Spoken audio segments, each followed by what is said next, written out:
స్తోత్రం. బిగ్గరగా స్తోత్రం, స్తోత్రం, స్తోత్రం. హల్లెలూయా. శబ్దం బిగ్గరగా. సౌండ్ పెంచవచ్చు కదా, చేతులు ఊపొచ్చు కదా. హల్లెలూయా. మన ప్రభు అయిన యేసుక్రీస్తు వారి శ్రేష్టమైన నామములో ఈ మొదటి ఆరాధనకు కూడి వచ్చిన మీ అందరికీ నా హృదయపూర్వకమైన వందనాలు, స్తోత్రం. అందరికీ వందనాలు. యేసయ్య నిండారులుగా దీవించును గాక, నిండారులుగా మనల్ని అందరినీ ఆశీర్వదించును గాక. హల్లెలూయా. లూకాసు వర్తమానం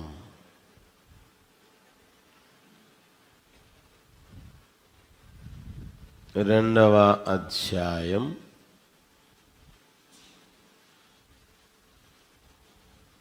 2వ అధ్యాయం 36, 37 వచనాలు నేను చదువుతాను, చూడండి. ఆషేరు గోత్రీకురాలును పనూయేలు కుమార్తెయునైన అన్న అను ఒక ప్రవక్తి ఉండెను. ఆమె కన్యాత్వము మొదలు 7 ఏండ్లు పెనిమిడితో సంసారము చేసి బహుకాలము గడిచినదై 84 సంవత్సరములు విధవరాలై ఉండి దేవాలయము విడువక ఉపవాస ప్రార్థనలతో రేయింబవలు సేవ చేయుచుండెను. అందరం చదువుదామా?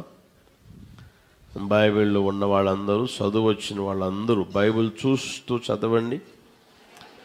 ఆషేరు గోత్రీకురాలును పనూయేలు కుమార్తెయునైన అన్న అను ఒక ప్రవక్తి ఉండెను. ఆమె కన్యాత్వము మొదలు 7 ఏండ్లు పెనిమిడితో సంసారము చేసి బహుకాలము గడిచినదై 84 సంవత్సరములు విధవరాలై ఉండి దేవాలయము విడవక ఉపవాస ప్రార్థనలతో రేయింబవళ్ళు సేవ చేయుచుండెను. హల్లెలూయా. మనం చదువుకున్న భాగంలో అన్నా అను ఒక ప్రవక్త గురించి వ్రాయబడిన మాటలు ఉన్నాయి.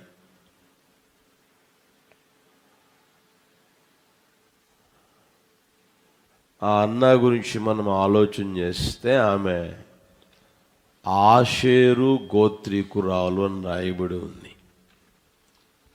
ఆషేరు అని అంటే భాగ్యవంతులు, సౌఖ్యముగా ఉన్నవారు, సంతోషముగా ఉన్నవారు అని అర్థం. భాగ్యవంతులు, సౌఖ్యముగా, సంతోషముగా ఉన్న గోత్రములో పుట్టింది. పనూయేలు అని అంటే దేవుని సముఖము లేదా దేవుని దర్శనము.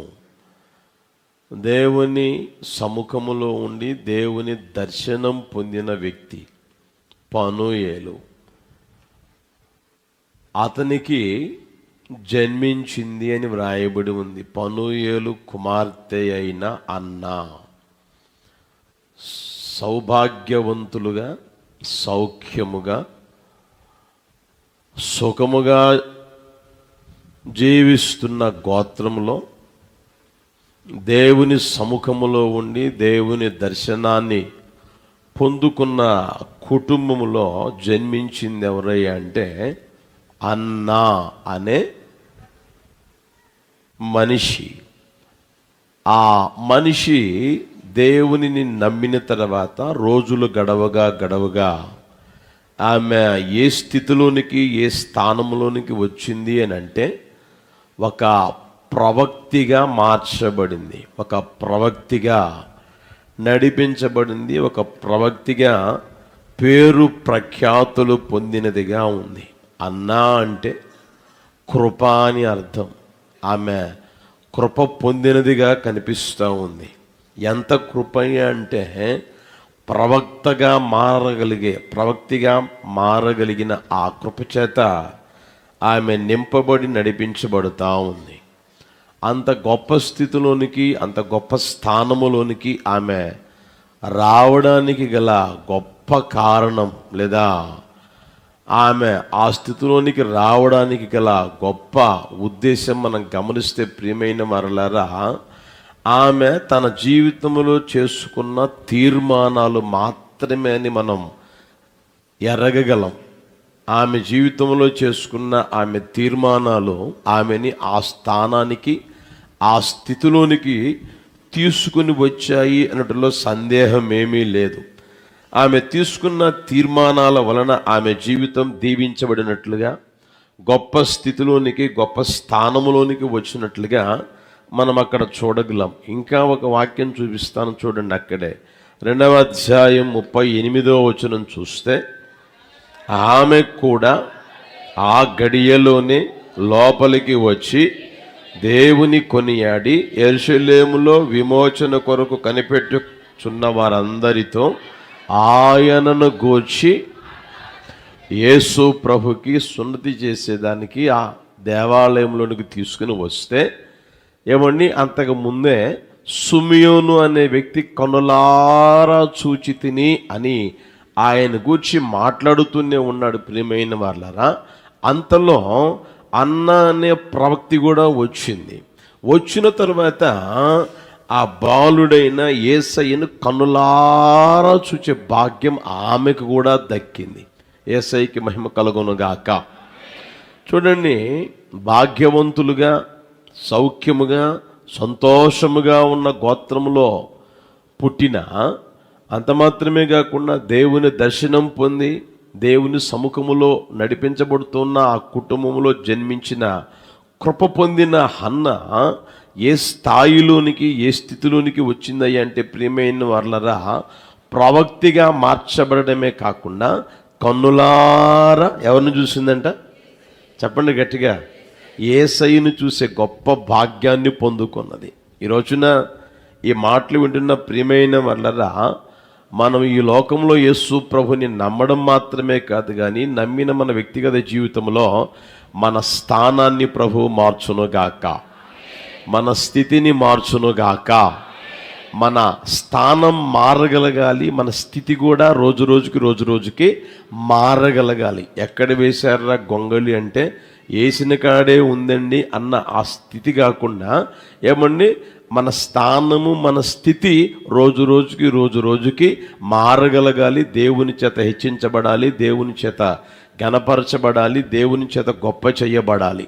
అంత మాత్రమే కాకుండా ఒక రోజున యేసయ్యని కన్నులారా చూడగలిగే స్థితిలోనికి వచ్చుదుము గాక. హల్లెలూయా. యేసయ్య త్వరగా రాబోతా ఉన్నాడు. చూడండి, ఆ మాట చూపిస్తాను. తెస్సలోనిక మొదటి పత్రిక 4వ అధ్యాయం 16వ వచనం చూడండి. ఆర్భాటముతోను ప్రధాన దూత శబ్దముతోను దేవుని బోరతోను పరలోకము నుండి ప్రభువు దిగి వచ్చును. క్రీస్తునందుండి మృతులైన వారు మొదట లేస్తారు. ఆ మీదట సజీవులమై నిలిచి ఉండు మనము వారితో కూడా ఏకముగా ప్రభువును ఎదుర్కొనుటకు ఆకాశ మండలమునకు మేఘముల మీద కొనిపోబడుదము కాగా సదాకాలము. హల్లెలూయా. యేసయ్య త్వరగా రాబోతూ ఉన్నాడు. ఆయన్ని మనం ఏం చేయాలి అంటే ఎదుర్కొందుము గాక, ఆయన్ని ముఖాముఖిగా చూసే భాగ్యము పొందుకొందుము గాక. ఈ లోకంలో ఆశీర్వాదం పొందడమే కాదు, ఈ లోకంలో దీవించబడ్డమే కాదు, ఈ లోకంలో ఘనపరచబడ్డం, హెచ్చించబడ్డమే కాదు ప్రియమైన వాళ్ళరా, ఒక రోజున మన యేసయ్యని మనం కనులారా చూచే స్థితిలోనికి వచ్చుదుము గాక. ఆమె జీవితంలో ప్రియమైన వాళ్ళరా అంత గొప్ప స్థానాన్ని, అంత గొప్ప స్థితిని ఎలా పొందుకున్నది అని మనం గమనించగలిగితే, ఆమె జీవితంలో ఆమె చేసుకున్న తీర్మానాలు లేదా ఆమె తీసుకున్న తీర్మానాలు అనేది మనం గుర్తెరగలగాలి. మన వ్యక్తిగత జీవితంలో కూడా మనం తీసుకునే తీర్మానాలు చాలా ముఖ్యమైనవి. తీసుకున్న తీర్మానాల ప్రకారం జీవిస్తూ ఉంటే తప్పకుండా దేవుడు మనల్ని ఆశీర్వదించునుగాక, తప్పకుండా దేవుడు మన స్థితిని మార్చునుగాక, మన స్థానాన్ని మార్చునుగాక, తప్పకుండా ఆ మన స్థానమైన మన స్థితి అయినా మారుస్తాడు అనుటలో సందేహమేమీ లేదు అనేది మనం గుర్తెరగలగాలి. చాలామంది తీర్మానాలు అయితే చేస్తారు కానీ అందులో నడిపించబడరు, అలా జీవించరు.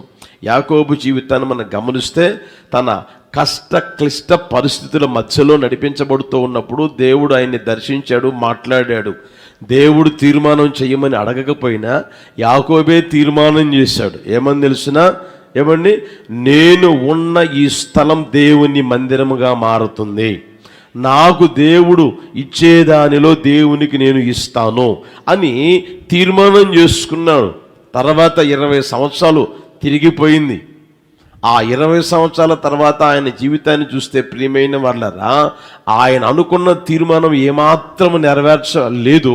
అంత మాత్రమే కాకుండా అతగాడిని దేవుడు ఎంతగా ఆశీర్వదించాడు, ఎంతగా దీవించాడు. అందులో ఏమండి 10వ వంతు ఇస్తానని చెప్పిన దేవుడు ఆ 10వ వంతులో 10వ వంతు కూడా ఇచ్చినట్లుగా దేవుని వాక్యం స్పష్టంగా మనకు తెలియచేయడం లేదు. ప్రియమైన వాళ్ళరా, అర్థమవుతుందా? తీర్మానాలు చేసేవాళ్ళు చాలామంది ఉంటారు కానీ ఆ తీర్మానంలో నడిపించబడలేని పరిస్థితుల్లో ఈ రోజున ఉండడం మనం గమనించగలుగుతూ ఉన్నాం. ఇంకొంతమంది ఉంటారు ప్రియమైన వాళ్ళు, తీర్మానం చేస్తారా, ఆ తీర్మానములోనే నడిపించబడతారు. హల్లెలూయా. బైబిల్లో ఉంది కదా, ఏమండి, ఆ అతగానికి నష్టము కలిగినను ప్రమాణము చేయగా మాట తప్పడు. అర్థమవుతుందా? నోట మాట బయలుదేరితే అతగాడికి నష్టము కలిగినా సరే ప్రమాణం మాత్రం నెరవేర్చకుండా మానరు, తీర్మానంలోనే నడిపించబడతారు. ఆ స్థితిలోనికి ప్రభు మనల్ని తీసుకొని వచ్చును గాక. యెఫ్తా అనే వ్యక్తిని మనం గుర్తిరగలిగితే ప్రియమైన వాళ్ళరా, ఏమండి, నాకు జయమిస్తే నేను వచ్చినప్పుడు నాకు ఎవరైతే ఎదురవుతారో అది గేదె కానీ లేకపోతే ఇంకొకటి కానీ ఏదైతే ఎదురవుతుందో అది నేను నీకు అర్పిస్తానని చెప్పిన ఆ మాటను మనం గమనిస్తే అతగాడికి కష్టమైన, అతగాడికి బాధ అయినా, అతగాడికి వేదన కలిగినా సరే అతగాడి మాట మాత్రం తప్పలేదు. దేవునికి తన కూతుర్ని బలిగా ఇవ్వడం మనం గమనించగలుగుతూ ఉన్నాం. కొంతమంది ఏమో తీర్మానాలు చేస్తారు, చెయ్యరు. కొంతమంది తీర్మానాలు చేస్తారు, అందులోనే తప్పకుండా నడిపించబడతారు. దేవుని ద్వారా స్థానం స్థితి మార్చబడుతూ ఉంది అందులో సందేహమేమీ లేదు ప్రియమైన వాళ్ళరా. ఇంకొంతమందిని చూస్తే తప్పుడు నిర్ణయాలు తీసుకుంటారు. అర్థమవుతుందా? ఇంకొంతమందిని ప్రియమైన వాళ్ళ మనం గమనిస్తే తప్పుడు నిర్ణయాల చేత నడిపించబడతారు, తప్పుడు తీర్మానాలు చేసుకుంటారు. అర్థమవుతుందా? నువ్వు చేసుకునే తీర్మానం, నువ్వు తీసుకునే తీర్మానం అనేది చాలా ప్రాముఖ్యమైనది. అర్థమవుతుందా? ఎప్పుడైనా సరే, ఏ రోజైనా సరే నీవు చేసుకునే లేదా నీవు తీసుకునే తీర్మానం అనేది చాలా ప్రాముఖ్యమైనది. నువ్వు చేసుకునే తీర్మానాన్ని బట్టే ఏమండి ఆశీర్వాదం కలుగుతుంది. నీవు చేసుకునే తీర్మానాన్ని బట్టే ఏమండి ఆ తర్వాత వేదనకి గురవుతావు, బాధకి గురవుతావు. అర్థమవుతుందా? దాన్ని నీ జీవితంలో గుర్తుపెట్టుకుందావు కాక. బైబిల్లో మనం గమనిస్తే ప్రియమైన వాళ్ళరా, ఆదాము అవ్వలు ఉన్నారు. ఒరే అది తినొద్దు అంటే తల బ్రహ్మాండంగా ఊపారు. ఆ తర్వాత ఏం చేశారు? తిని బాధ తెచ్చుకున్నారా, ఆశీర్వాదం తెచ్చుకున్నారా? బాధ తెచ్చుకున్నారు, వేదన తెచ్చుకున్నారు, ఆశీర్వాదాన్ని పోగొట్టుకున్నారు, దీవెన పోగొట్టుకున్నారు, ఏలుబడి పోగొట్టుకున్నారు. ఏమండి, ఘనత, హెచ్చింపు, గౌరవం, ఏమండి మర్యాద, మహిమ, దేవుడిని గురించిన మహిమ కూడా ఏమండి వారిని విడిచిపోవడం మనం గమనించగలుగుతా ఉన్నాం. ఆ తర్వాత చెమట కారుస్తున్నారు, కష్టపడుతున్నారు, ప్రయాసపడతా ఉన్నారు. ఆ భూమి ఏమో ముండ్ల తుప్పలు, బలు రక్కసి చెట్లు ఏమండి వారికి అనుగ్రహించింది. ఎంత ప్రయాసపడుతున్నా ప్రయాసకు తగిన ప్రతిఫలం వారి జీవితంలో పొందుకోలేకపోవడం మనం గమనించగలుగుతా ఉన్నాం. దానికి కారణం ఏమిటంటే దేవుడు కాదు. దానికి కారణం ఎవరు అంటే వాళ్ళు చేసుకున్న తీర్మానంలో వారు నడిపించబడకపోవడం. ఇంకా మనం గమనిస్తే అబ్రహాము ఉన్నాడు. అబ్రహాముతో దేవుడు చెప్పాడు ఏమున్నాయి అంటే, ఆకాశ నక్షత్రాలను చూపించి ఈ విధంగా నీ సంతానాన్ని ఆశీర్వదిస్తానంటే నమ్మితే అది ఆయనకి నీతిగా ఎంచబడింది. ఏమండి, ఆ నమ్మకం రోజు రోజుకి ఆయన జీవితంలో బాగానే ఉంది. కానీ ప్రక్కలో భార్య ఉంది కదండి, ఆ భార్య నీకు నాకు కాదేమోలే, సంతానం ఇస్తానన్నది నీకు మాత్రమేనేమోలే అని హాగరును అంటగడితే, ఆ అంటగట్టినప్పుడు ప్రియమైన వాళ్ళరా, ఇది నేను చెయ్యను, ఇది తప్పు, ఇది నాకు దేవుడు చెప్పలేదు అని ఏమైనా నివారించాడా? మంచి తీర్మానం చేసుకున్నాడా అంటే మంచి తీర్మానం చేసుకోలేదు, మంచి నిర్ణయం తీసుకోలేదు. ఏమండి, భార్య పోరు తట్టుకోలేక ఆయన ఆ పరిస్థితుల్లో అడుగు పెడితే ఆ తర్వాత సంతానం పుడితే ఆ సంతానం ద్వారా ఈ రోజు వరకు వేదన బాధ మిగులుతానే ఉంది. ఏమండి, ఈ రోజు వరకు సమస్యలు తలెత్తుతానే ఉన్నాయి, ఇప్పుడు కూడా సమస్యలు తలెత్తుతానే ఉన్నాయి. ఎవరి ద్వారా అంటే మంచి తీర్మానము తీసుకొనని అబ్రహాము ద్వారా. అర్థమవుతుందా ప్రియమైన వాళ్ళరా? ఈ రోజున చూడండి, ఏదో బ్రతుకుతున్నాం కాబట్టి ఏదో ఒకటి చేసేద్దాంలే, ఏదో ఒకట్లన్నా ఆ వ్యక్తిగత జీవితం యేసు నామములో నిర్మూలమైపోవును గాక. హల్లెలూయా. నీ జీవితంలో తీర్మానం తీసుకోగలగాలి.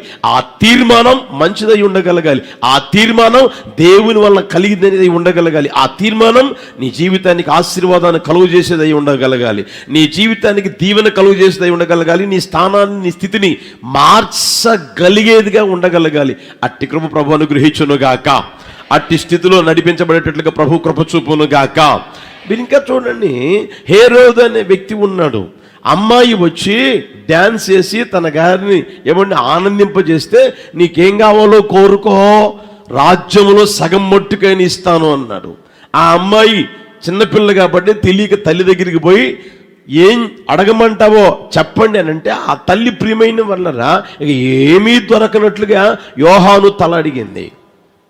ఆ పిల్లొచ్చి యోహాను తల కావాలనంటే ఇక చేసేది ఏమీ లేక ప్రియమైన వల్లరా, అమ్మ రాజ్యములో సగం ఇచ్చేస్తాను, రాజ్యం నాకు వద్దు, నాకు అవసరమైంది ఏంటి యోహాను తల అంటే మొత్తం మీద ఆ పళ్ళెములు తీసుకుని వచ్చి ఇచ్చిన తర్వాత అతగాడేమైనా నెమ్మదిగా ఆనందంగా ఉన్నాడయ్యా అంటే మనసులో కలవరం, మనసులో వేదన, మనసులో బాధ చేత నింపబడి నడిపించబడిన వ్యక్తిగా మనం బైబిల్లో గమనించగలం ప్రియమైన వాళ్ళరా. అంత మాత్రమే కాదు, సంసోను తన జీవితంలో తీసుకున్న ఆ చెడు నిర్ణయం, చెడు తీర్మానం అతగాడిని కళ్ళు ఓడబిగే స్థితిలోకి తీసుకుని పోయింది. అర్థమవుతుందా? కనుక నీవు తీసుకునే తీర్మానం అనేది చాలా ప్రాముఖ్యమైనది. ఆ తీర్మానం అనేది నీ జీవితానికి ఆశీర్వాదకరంగా మార్చబడగలగాలి. ఆ తీర్మానం అనేది నీ జీవితం దీవెనకరంగా మార్చబడగలిగేటట్లుగా ఉండగలగాలి ప్రియమైన వాళ్ళరా. ఆ స్థితిలోనే ప్రభు నడిపించును గాక. హల్లెలూయా. ఆ మధ్య మన పెద్దలు చెప్పడం మనం వినగలుగుతానే ఉన్నాం. ఏమని తెలుసునా? బి ఇండియన్ బై, చెప్పండి, Indian. Be Indian buy Indian అంటే మనం ఇండియా దేశస్తుల్లాగానే ఉండగలగాలి, ఇండియా వస్తువుల్ని మనము వాడగలగాలి అని చెప్పడమే కానీ చేసేవాళ్ళు ఉన్నారా? పెద్దలే, రాజకీయ నాయకులే, ముఖ్యమంత్రులే లేదా ప్రధానమంత్రులే. కానీ ఏమండి వారి వ్యక్తిగత జీవితంలో చెప్పడమే కానీ చేసే స్థితిలో ఉన్నారా? అర్థమవుతుందా? ఇంకా విచిత్రం ఏం తెలుసునా? బి ఇండియన్ బై ఇండియన్ అని ఏమంటే కరపత్రికలు ప్రింటింగ్ చేశారే, ఆ మిషను ఎక్కడి నుంచి వచ్చిందంటే జర్మనీ నుంచి వచ్చింది. అది దాంట్లో ప్రింటింగ్ చేసింది. అది అర్థమవుతుందా? మళ్ళీ వాళ్ళు ఏమంటారు తెలిసిన? Be Indian buy Indian. ఈ రోజున ఇతర దేశస్తులు తయారు చేయని వస్తువు ఏదుంది నీ చేతుల్లో? ఇండియా మాత్రమే తయారు చేసిన వస్తువులు ఎక్కడున్నాయి? అర్థమవుతుంది ప్రియమైన వాళ్ళరా? చెప్పడం చాలా ఈజీ, చేయడంలోనే ఉంటుంది ప్రియమైన వాళ్ళరా. అయితే మన యేసయ్య ఏది కోరుకుంటున్నాడు అంటే నీ నోట బయలుదేరిన మాట నువ్వు నెరవేర్చదువు గాక. నీ తీర్మానమే చాలా ప్రాముఖ్యమైనదిగా ఉండును గాక. మీరు చూడండి, హన్న స్థానం లేదా స్థితి మార్చబడడానికి గల కారణం ఏమండి? ప్రవక్తిగా మార్చబడడానికి గల కారణం యేసయ్యని కనులారా చూడగలిగేటట్లుగా ఏమండి ఆమె జీవితంలో ఆ భాగ్యం పొందుకోవడానికి గల కారణం మనం గమనిస్తే ఆమె జీవితంలో ఆమె చేసుకున్న తీర్మానం, ఆమె తీసుకున్న నిర్ణయం అని చెప్పక తప్పలేం ప్రియమైన వాళ్ళరా. అర్థమవుతుందా? అదేవిధంగా నీ స్థానం మారాలి అని అనుకుంటే, నీ స్థితి మార్చమని అనుకుంటే, ఒక రోజున యేసయ్యని ఏమంటే ఎదుర్కొని కన్నులారా చూడాలని అనుకుంటే ప్రియమైన వాళ్ళరా, నిశ్చయముగా నీ తీర్మానం ముఖ్యమైనదై ఉన్నదని గుర్తెరుగుదువుగాక. హల్లెలూయా, హల్లెలూయా, హన్నా తీసుకున్న తీర్మానం వలన ఆమె జీవితం దీవించబడినట్లుగా, గొప్ప స్థితిని, గొప్ప స్థానాన్ని పొందినట్లుగా మనం దేవుని వాక్యంలో చూడగలుగుతా ఉన్నాం. ఆమె జీవితంలో ఉన్న అనుభవాలు ఏమై ఉన్నాయి, ఆమె తీసుకున్న తీర్మానాలు ఏమై ఉన్నాయి అని మనం గమనిస్తే, ఏమండి మీకు చూపిస్తాను చూడండి. లూకాసు వర్తమానం 2వ అధ్యాయం 37వ వచనం. అందరూ చదవండి. అందరూ అందరూ చదవండి. గట్టిగా చదవచ్చు కదా. 84 సంవత్సరములు విధవరాలై ఉండి. చాలు, నా వైపు చూడండి. ఆమె ఎవరయ్యా అంటే ఒక విధవరాలు. ఎన్ని సంవత్సరాలు? గట్టిగా చెప్పండి. 84 సంవత్సరములు అని రాయబడింది. ప్రియమైన వాళ్ళరా, మీరు 36లో చూస్తే ఆమె కన్యాత్వము మొదలు 7 ఏండ్లు పెనిమిడితో సంసారము చేసి, పెళ్లి కాకుండా ఏమీ లేదు, పెళ్లి అయ్యింది, పెళ్లి చేసుకున్నది, వివాహ బంధం ఆమె జీవితంలో కలిగి ఉంది. అయితే అది ఎంతకాలం అంటే 7 సంవత్సరములు అని రాయబడి ఉంది. 7 సంవత్సరములు పెనిమిడితో సంసారము చేసి బహుకాలము గడిచిపోయింది. తర్వాత ఏమంటే విధవరాలుగా మారిపోయింది. ఎంతకాలం విధవరాలుగా ఉన్నాయి అంటే 84 సంవత్సరములు విధవరాలుగా ఉంది. ప్రియమైన వాళ్ళరా, మీరు బైబిల్లో గమనించగలిగితే ఎవరిని విధవరాల లెక్కలో చేర్చవచ్చు, ఎవరు విధవరాలు అని రాయబడింది తెలిసినా? ఏమండి, అందరూ విధవరాలని దేవుని వాక్యం పొరపాటు కూడా చెప్పదు.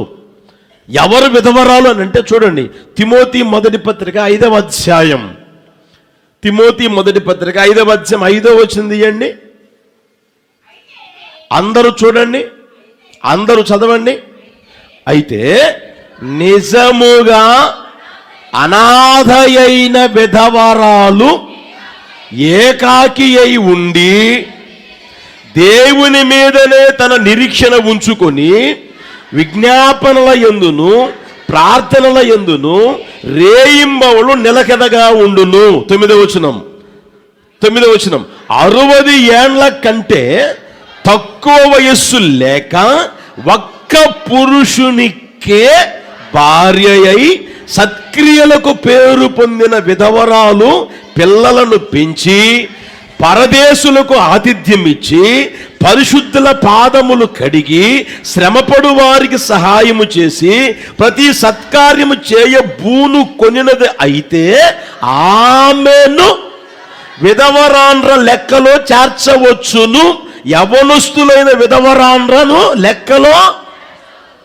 ఆ మాట గమనించండి ప్రియమైన వాళ్ళరా. దైవజనుడైన పౌలు ద్వారా పరిశుద్ధాత్ముడు వ్రాయించిన మాట ఏంటయ్య అంటే, అందరూ విధవరాండ్రు కాదు, విధవరాండ్రు అయిన వారందరూ విధవరాండ్రు కాదు. విధవరాండ్రు అనేదానికి బైబిల్లో ఒక నియమం, నిబంధన ఉంది, నిబద్ధత ఉంది.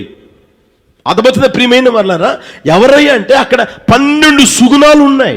1 కాదు, 2 కాదు, 3 కాదు, 12 సుగుణాలు. ఆమె చూడండి, చిన్న వయసులోనే పెళ్ళయింది, చిన్న వయసులోనే భర్తను పోగొట్టుకున్నది.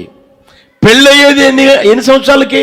16 సంవత్సరాలకి వేసుకోండి, లేకపోతే 15 సంవత్సరాలకి వేసుకోండి. ఆ రోజులు చేసేవాళ్ళు కదండి. ఒక 7 సంవత్సరాలు అనుకుంటే పెళ్ళయిన తర్వాత ఏమండి ఎంత వయసు ఉండదు?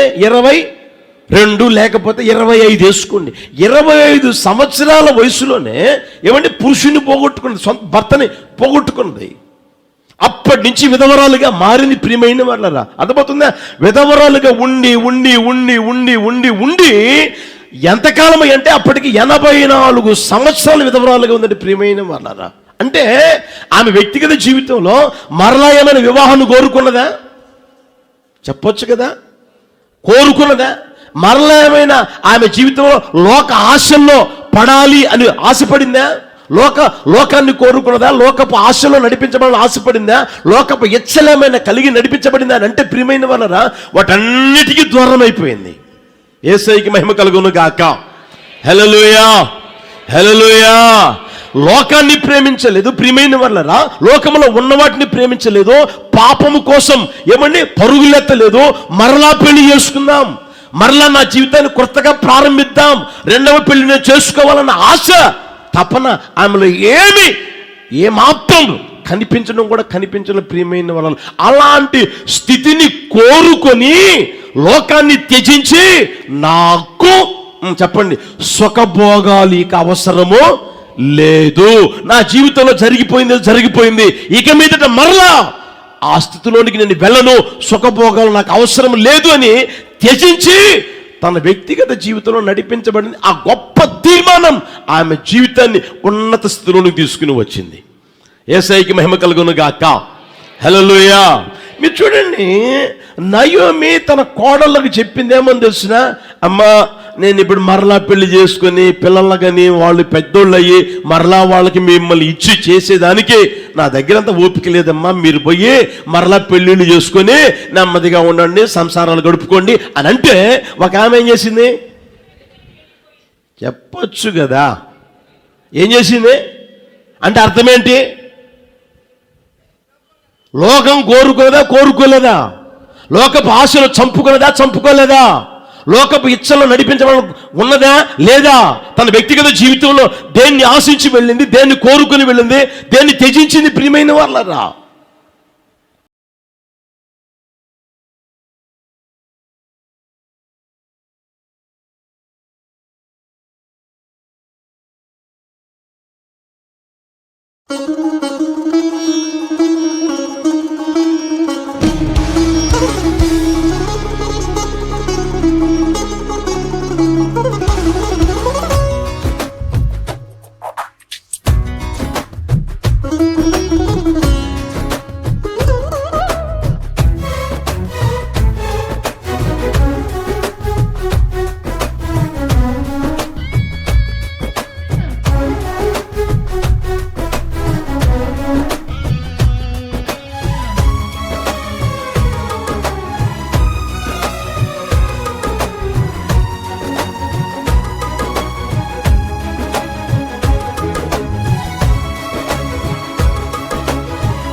నూతనమైన కృపా, నవనూతనమైన కృపా, శాశ్వతమైన కృపా, బహు ఉన్నతమైన కృపా, నిరంతరం నాపై చూపినా నిత్య తేజుడా యేసయ్యా. నీ వాత్సల్యమే నాపై చూపిల్చిన, నీ ప్రేమను వివరించనా, నన్ను నీ కోసమే ఇలా బ్రతికిల్చిన జీవాధిపతి నీవయ్యా. ఇదే కదా నీలో పరవశం, మరువలేని తీయని జ్ఞాపకం. నూతనమైన కృపా, నవనూతనమైన కృపా,